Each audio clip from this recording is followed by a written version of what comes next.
The perpetrators of gang stalking. Who would want this job?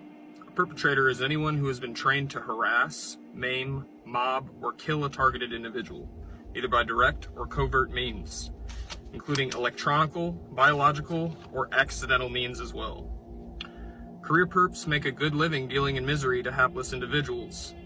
Perps usually don't know the victim personally, but they are supplied enough information from their handlers and local and sometimes even federal agencies to allow for a well-oiled campaign of gang stalking and harassment towards the targeted individual.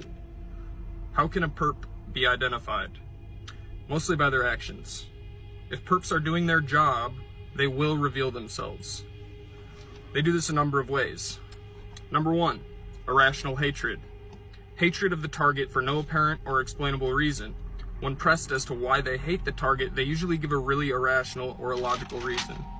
Like, I don't like your luggage, or something like that.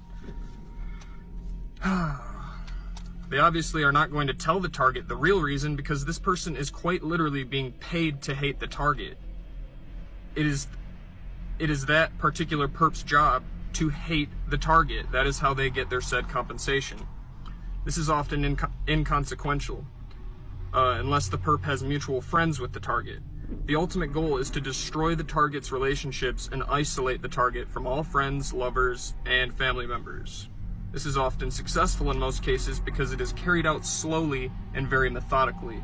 And I might add that they do a year of intel on you before they do this, so they know exactly who to approach, what to say, when they go overt on you, when they switch from a covert to an overt approach on you.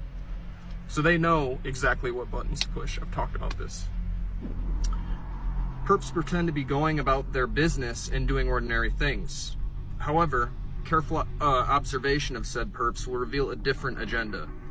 Perps follow the target into places of business and spend most of their time crowding the target's personal space. Often they don't even buy anything or transact anything at that said business. Perps follow the target out the door as they leave.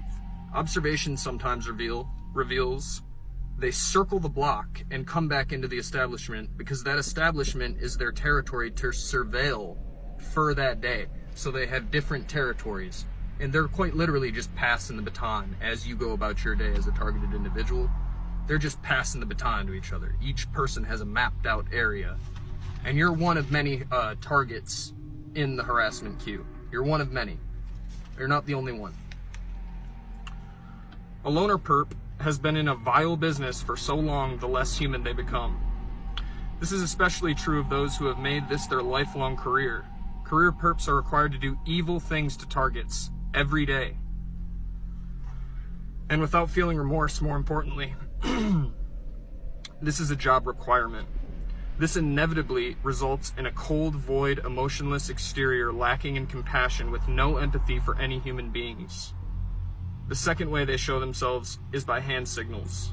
Perps use hand signals to communicate with each other, their handlers, and to point out where the target is and what they are doing. They often will stroke their chin or go like this, which means heads up, the target is in view, he's approaching. Thirdly, perps are always unnecessarily rude to targets. Perps will consistently display rude behavior directed towards targets, often during a street theater scenario.